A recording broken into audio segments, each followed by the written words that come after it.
It seems like my normal routine now to get my coffee fix and refuel before I start my journey from BHPetrol. Ah, my coffee. Hey, look, I just pumped petrol and I bought all these items and I'm using my BHPetrol card to pay for it all with the points.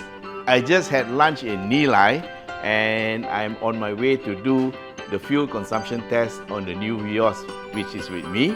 I always use BHPetrol for my fuel consumption runs because it seems to give me better results. So, let's go!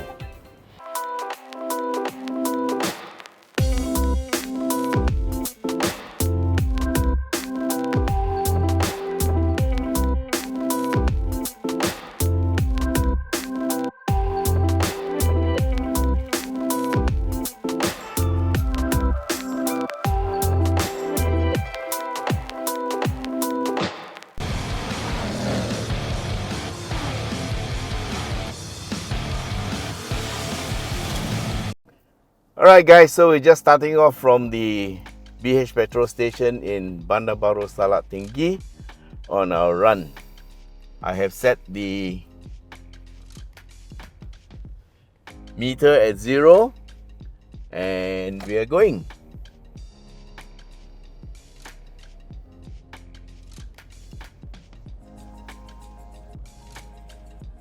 Bit of traffic.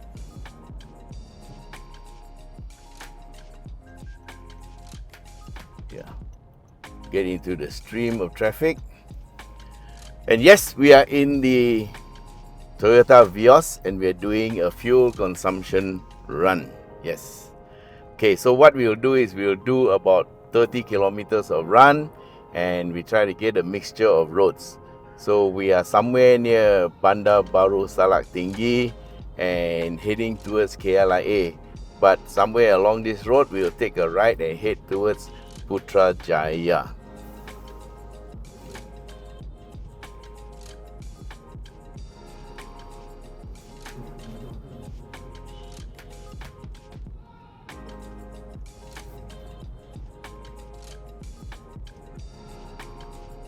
Okay, so our choice of fuel for this fuel economy test is the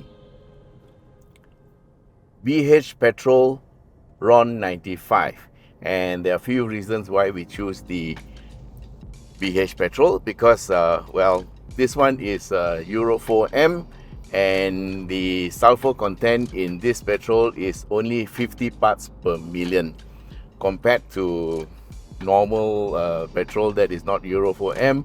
It's many like 500 parts per million. So this is a cleaner burning fuel. Also, it has got detergent properties, which means the petrol, when it goes in through the valves and all, it will help to clean it up and prevent sludge from forming and damaging the engine for longer life. And of course, it keeps the engine more efficient because it has got less dirt. Now we're going to take a turn to the right after this, so we're moving to the right hand lane. And plus, of course, this fuel has got additives from Germany that are added to make the friction less. So it's called friction modifiers. They reduce the friction and thus improve fuel economy. Plus also additives to give the fuel more power. So overall, the RON95 from BHPetrol gives a better effect, and so we are doing a fuel consumption test, and therefore we want to have the best fuel we can get, and that's why we chose that station and that petrol. So now about the car. Well, this is the Vios 1.5 liter and is built on a completely new platform. And insofar as the platform is concerned, it actually means a more rigid body. Plus, they have managed to reduce the weight by about 100 kilograms. So, as a result of that, acceleration has improved. Fuel economy is supposed to have improved, but we're going to check it out today. And so, in terms of handling, this car is beyond reproach. We have driven it on the mountain of Gunung Raya in Langkawi, and that car did very well. It's a different car, of course. We were there on a media test drive, and then we took another one up to Genting Highlands, and we did our normal run on Genting, and it also did very well. So you can watch our videos. So insofar as handling is concerned, there is no issue with this car. So it is a bit wider, and of course the wheelbase is a lot longer. So the new Vios has got, I think, a 70 mm increase in the wheelbase, so it's now 2620. So this is like a B segment plus. Yeah, B segment cars are around 2550 to 2600. So this one has gone slightly bigger. Now our fuel consumption is going to be a bit worse because of this traffic light. We are stopped at this traffic light, and it's going to take some time. So as it is now, we have gone 3.9 kilometers, and our fuel consumption is 18.3 kilometers per liter, which is not bad to start off with, but of course it's still a short distance, and the consumption will show a worse figure. So that means, guys, we are expecting something much better than this. So let's see what we can go. We are going to go about 30 kilometers and try to get the average fuel consumption over this distance, because 30 kilometers is not too long, it's not too short, because if it's too short, then the figure can be inflated or inaccurate.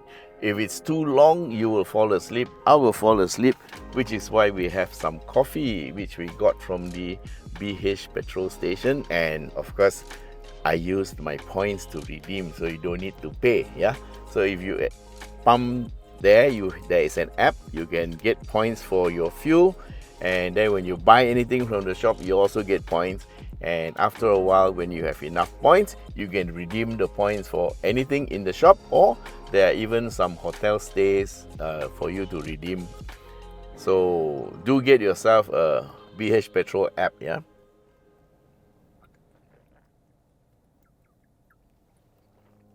Lovely.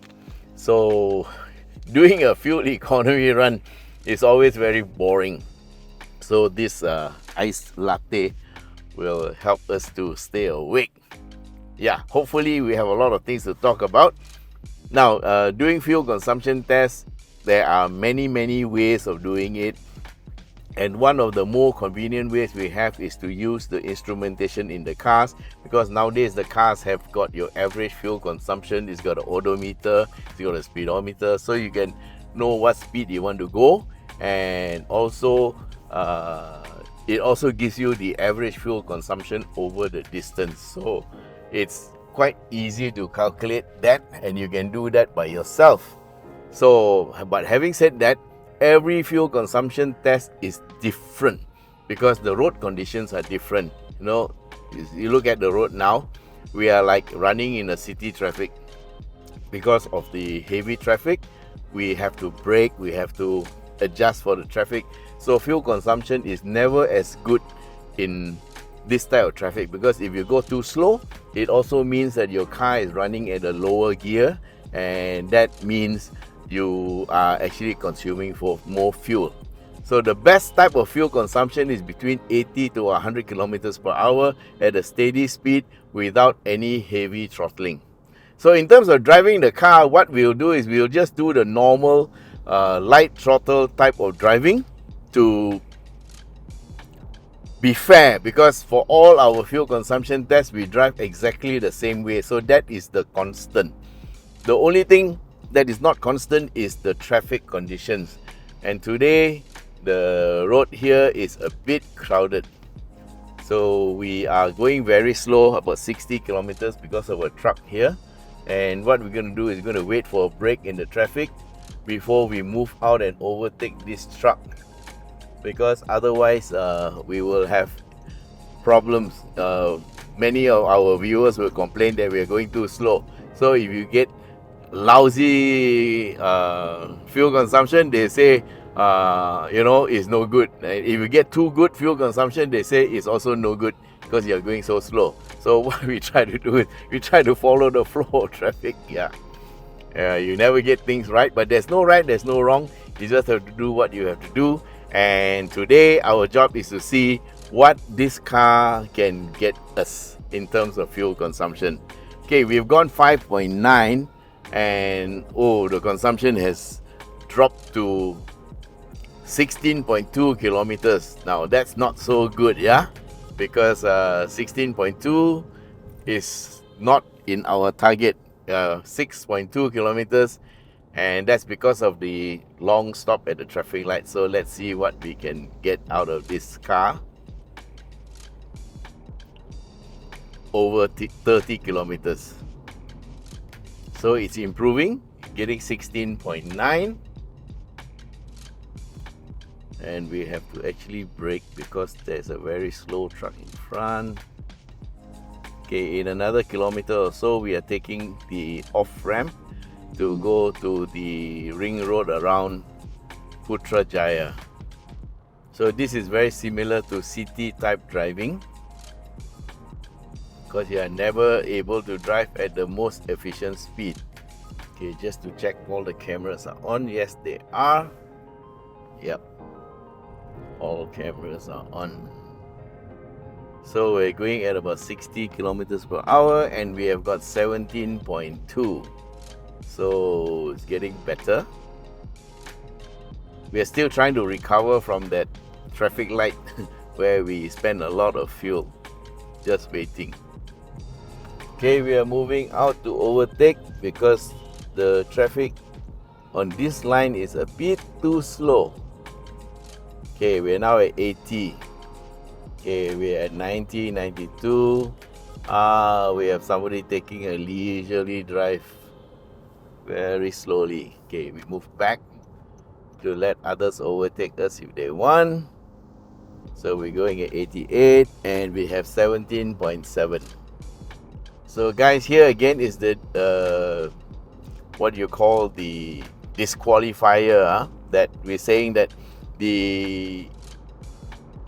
or rather it is the qualifying statement.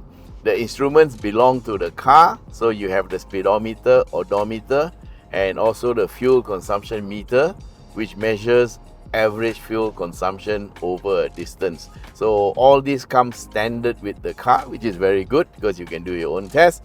But insofar as accuracy is concerned, we know that the distance is pretty accurate, but we wouldn't know if it's 100% lah. So if you want, you can give it a bit of discount for real world fuel consumption. But well, we use the same instrumentation provided by the car maker all the time lah when we do consumption tests like this. So you just have to take it at that level. Yeah, we don't have sophisticated flow measuring equipment, and even if we did, it's not a simple matter to plug into the system. Yeah, you got to do some plumbing and all that. So we try not to touch the equipment that comes with the car because we don't want to spoil it in any way.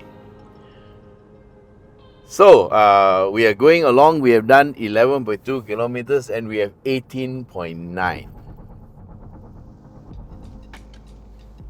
So we've gone 1/3 of the distance and we have now hit 19.3 kilometers per liter. Yeah, so at 20 kilometers per liter, our consumption is exactly 5 liters for every 100 kilometers. That's the simple translation. So now at 19.5, we are a little bit more than 5 liters per 100 kilometers. We are hoping to hit 20 and above. Of course, this is not what you call a competition, yeah. We're just driving the car like normal with just a light throttle, and this is the same way we drive all the cars that we test for fuel consumption. Now this truck is a little bit slow, but I cannot come out to overtake because there are so many cars behind us. So we'll just bear with it for another bit and then we will turn into the Putrajaya ring road. And what do we have? We have 20! Yes! Well done! Well, this is what I would expect from a car like this because, well, it's a Toyota and it's a Vios and The Vios is always known for good fuel consumption, and with this new chassis, which makes the car so much better, we just want to reconfirm that it can give us good fuel consumption. Yes, it can, but we still have to go through the 30 kilometers to give it some authenticity.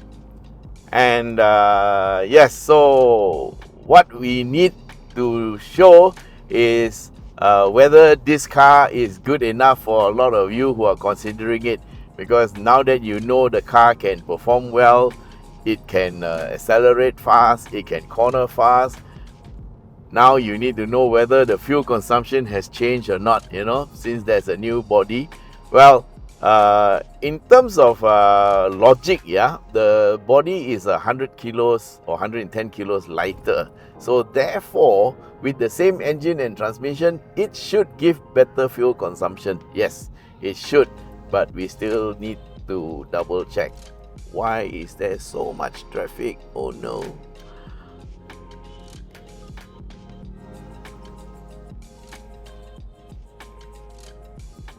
Okay, so sorry guys, we hope to be able to hit a higher speed later when we get onto the Putrajaya highway. Yeah, this one is the, or rather the ring road.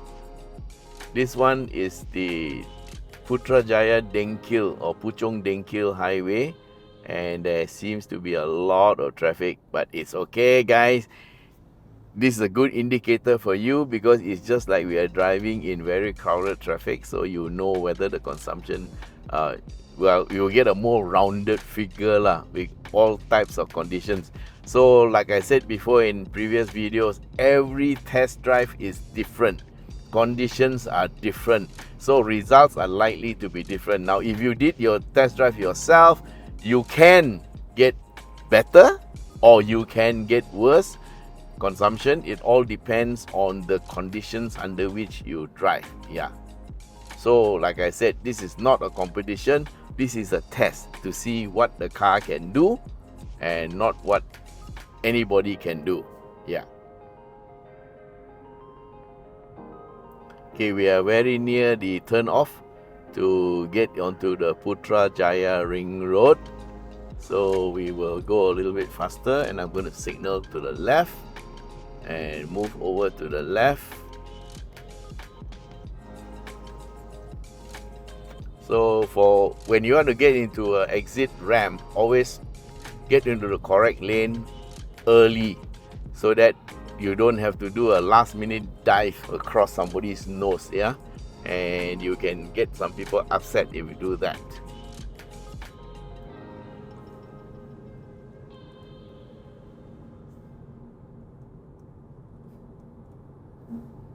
So let's see what we have. We have done 15.9 and we have 20.4.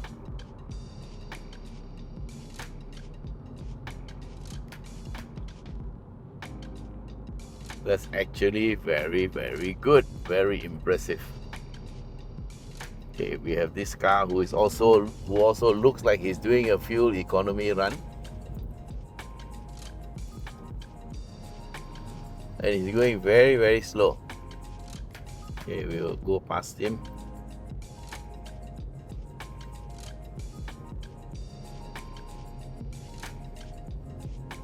I don't think he is going on a fuel consumption run. I think he's just driving slow.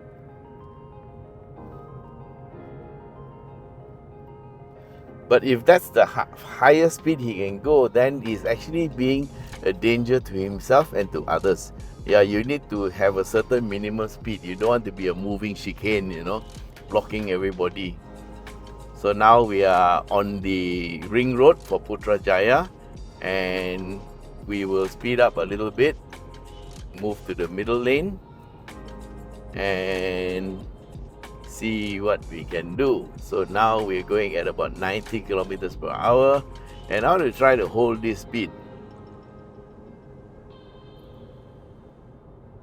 because a lot of people drive between this speed and 100. So this will be a very good indicator for those who drive at that speed to see how they're doing.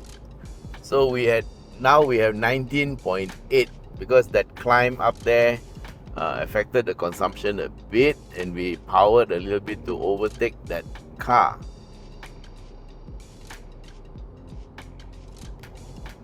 So now we're going at 90 kilometers per hour. We're going to try to hold this speed. And I'm going to move over to the left lane so that we don't be a nuisance to others. Yes. Yeah. 87 kilometers per hour. And we are back again at 20.2. That's very good. So in order to get the consumption to what you call to improve, which means a higher number, so let's say it's 20.2 now. In order to get it to 20.3, the car fuel consumption must be better than 20.2. Otherwise, it will not go to a better mileage. Yeah. So we are going at 90. We're going to hold it at 90 and see if it improves. If it does, that means at 90, it is actually doing better than 20.2. Oh, it's gone to 20.4. Yes. So that means at 90 kilometers per hour, consistent speed, your fuel consumption on this Vios is better than 20.2. That we established. So now we're going to keep on going and see whether it can go. Oh, it's gone to 20.5. So yes. So now we can conclude that at this speed, you are doing better than 20.4 kilometers per liter. So guys, if you own a Vios, the new Vios, and you drive at this speed, you will be pleased to know that you are getting better than 20.4 kilometers per liter if you just drive at this speed. Great, isn't it? Fantastic, man. Okay, so I want to give you a little bit of blurb about this car, what I like about it. Well, first of all, it's a much bigger car than the previous Vios. So what you are paying for, you get more space because the wheelbase has been increased. So that means your cabin space is a lot bigger. From 2550, which was the previous wheelbase, it is now increased to 2620. I think that's 70 mm longer, 70 mm, that much longer. And that has translated into more space. So the width, I think, is a bit wider because it does seem to have more width. And then the dashboard is so much better. Yeah. And very nice and contemporary. Lovely. And the CVT is a very great contributor to fuel consumption. Okay. So I didn't used to like CVT, but now I'm beginning to come to terms with it because the big advantage of CVT is that it can promote good fuel consumption if it is tuned properly, of course. Now, the chassis, or rather the platform, is great, very, very rigid, and so therefore you get very good road handling. And we also have big brakes and also 17-inch wheels that makes the car handle a lot better and ride a lot better. So the comfort is good.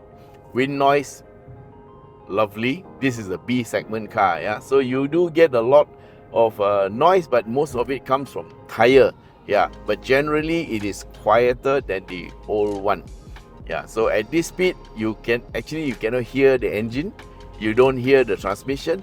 You are only listening to the tires. Yeah. Okay, let's see. Now we have 23.5 kilometers and we have 21. Whoa. That's very good. Okay. So that means 85 to 90 kilometers per hour. You are getting better than 21 kilometers per liter. Isn't that great? So that's how you read your consumption lah. Okay, so this is looking very, very good for the Vios.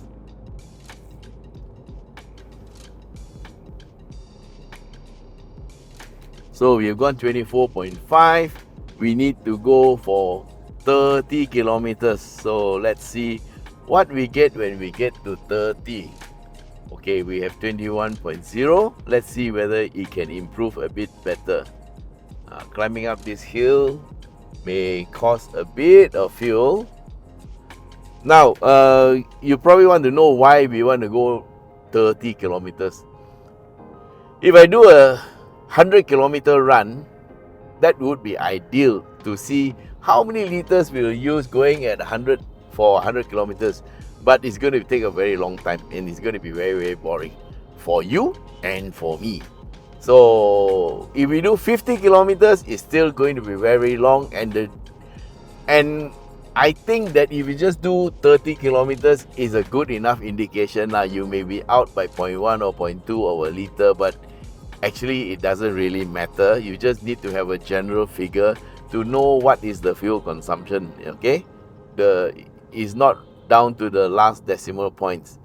So this test is just for you to know whether this car is economical to use or not. Of course, if you drive up Genting and you drive the same style that I do, the fuel consumption goes out the window, yeah? And if you rush down to Johor Bahru and you put your foot flat to the floor all the way, fuel consumption will also go out the window. Okay, so now it has dropped a bit. It's gone to 20.8, and you can see the CVT has shifted down to a lower gear ratio, and so giving it more mechanical advantage, and so that will make the fuel consumption suffer a bit. So we've gone 26.7 and we have 20.6 kilometers per liter. Now we're going to go over the top of the hill, and I can afford to lift off a bit on the accelerator, and this will improve the consumption a little bit. So we only have another 4 more kilometers or 3 point something kilometers to go, and that will conclude our run and we'll know what it's going to be. Okay, we've gone 27.3 and it's dropped to 20.5. Okay, now it's 20.8 and we've gone 27.8 kilometers. We have another 2.2 kilometers to go to make it official 30 kilometers of driving, and we'll see what is the result we get then. So now we're a bit of a hill again. We are going up slowly and the speed dropped a little bit, and now we're going to accelerate a bit to catch the speed again, and it goes up and we're back to 21. Yay! Wow, 28.6 and we have another 1.4 kilometers. So let's see what we can get out of this, man. 28.8 kilometers and we have 20.9. Yes, it has dropped by 0.1, but like I said, 0.1, 0.2 doesn't really matter lah, huh? You just get the general distance. Okay, so 20.9, 29.2. Yes, we got 21 again. So we got another bit more to go, and we'll see what we can get at 30. 29.5, 29.6, 29.7. Now, yes, 29.8. 200 meters to go, and 29.8, 29.9. 30 kilometers and we have 21.1. Well done. Okay guys, so thanks very much. That's the end of our run. That was 21.1 kilometers per liter. Lovely. Well done, Vios. So guys, that's our fuel consumption run for the 2023 Toyota Vios. I must congratulate Toyota for making such a great handling car, which has a lot of power, handles very well, is bigger, yet gives such good fuel consumption. And of course, credit must also go to BHPetrol for helping to contribute to such wonderful consumption figures. And so guys, don't forget to like and share. And if you want to buy this car, come to shop.yskhongdriving.com or send me a WhatsApp at 016-335-0609. So till we meet again in the next video, bye!